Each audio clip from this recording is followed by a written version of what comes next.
I bet you two are overwhelmed by stuff that needs doing. There always seems to be an endless supply of it. No matter how much you do, how hard you work, how many distractions you diligently turn off, and how late into the night you keep working, there is still more unfinished stuff left over that gives you that frustrating and disempowering feeling that you are still behind and not in control. I sympathize, really. So, you may have come across this book, Getting Things Done, which was extremely popular in the early 2000s and became a cult among productivity nerds. He gave you a specific, actionable, and very organized workflow for dealing with all the items you had to do. Now, this will sound sacrilegious to some devout followers, but I think that this getting things done method is a load of bollocks. Why? Because its underlying assumption is that by being neatly organized and as ruthlessly efficient as an accomplished martial artist, you will eventually empty your inbox and get everything done. And that, my friend, is just wrong. It's not merely wrong as in factually incorrect, something that will never happen anyway, which it is. But more fundamentally, it's wrong because it's the wrong way to approach the problem. The problem is that every successful person has way too much stuff that they ought to do. The solution is not to find an efficient way to do it all anyway. Instead, the solution is to let go of the compulsion to attempt to do it all and to accept that I am going to be imperfect and not do some of the things that I am supposed to do, even if it will piss off some other people. That's not easy to do, but it's a crucial part of the true solution, letting go of that guilt. I'm never going to finish everything. I accept that. I make peace with that. I will end up not doing some of the stuff I was expected to do. I will end up never answering a bunch of emails.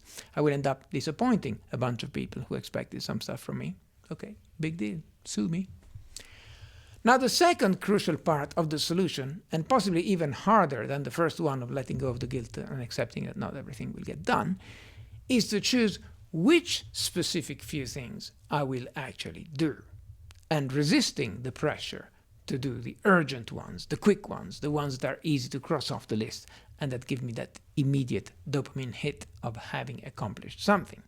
And instead working on the difficult but important ones, the ones that will ultimately move the needle.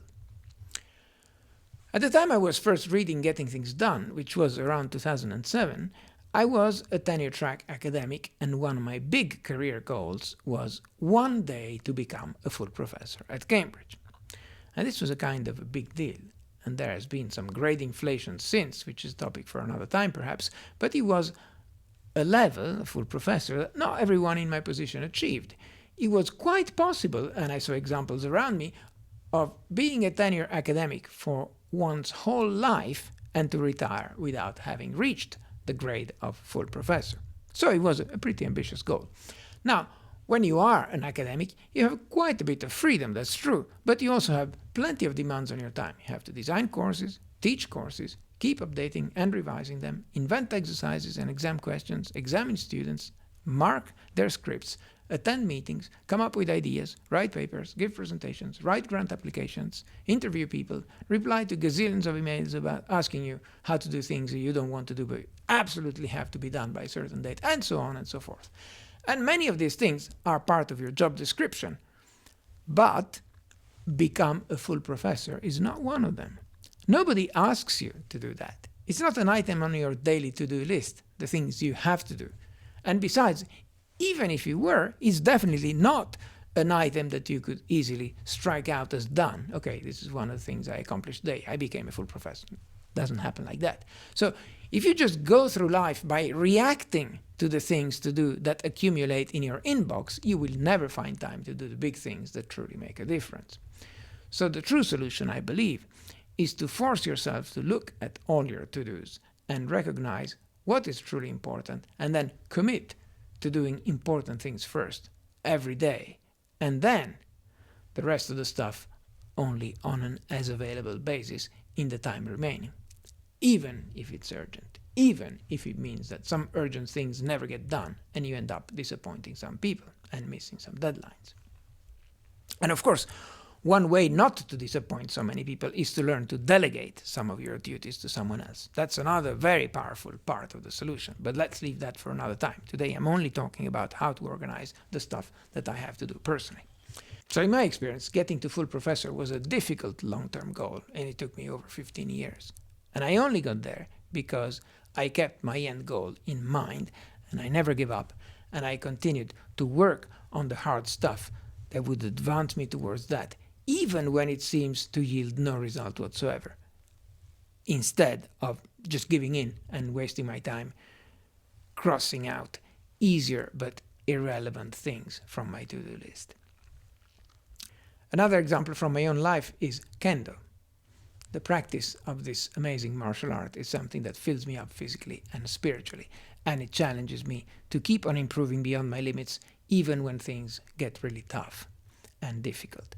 It took me about 15 years and over 10 attempts, both in England and in Japan, to progress from 3rd Dan to 4th Dan. And another 4 or 5 years and 3 further attempts after that to reach the 5th Dan. But I never gave up.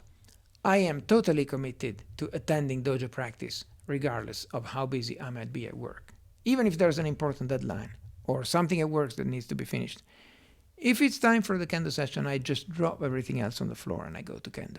Because that, for me, is higher priority. Because kendo is part of who I am. Because I will never stop pushing myself to continue improving through kendo for as long as I live, even after I retire from my job. So I won't allow other things to interfere, even though the available time is always finite and in short supply. Yet another example is personal finance. My grandfather once taught me that I should always save a little bit of my monthly salary, never spend it all.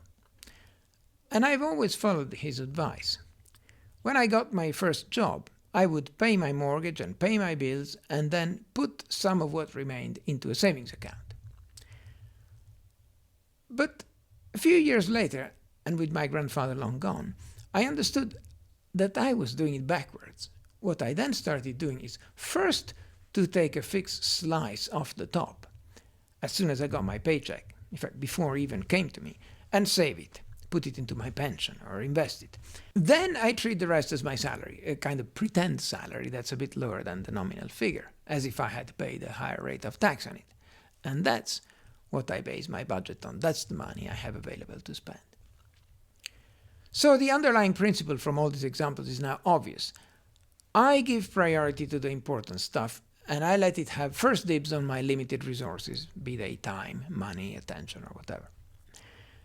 And then only what remains I spend on any other demands, even if they are urgent, and even though it means that some of them won't get serviced.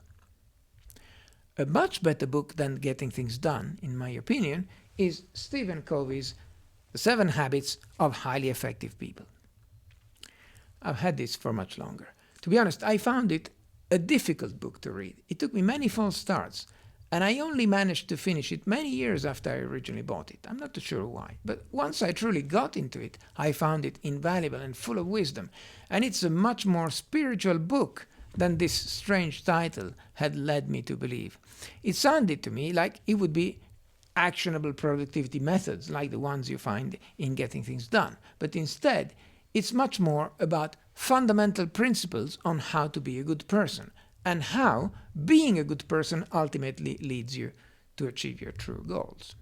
But along the way, it does have an excellent treatment of that fundamental distinction between urgent and important, and it goes in depth into each of the 4 quadrants of the Eisenhower matrix.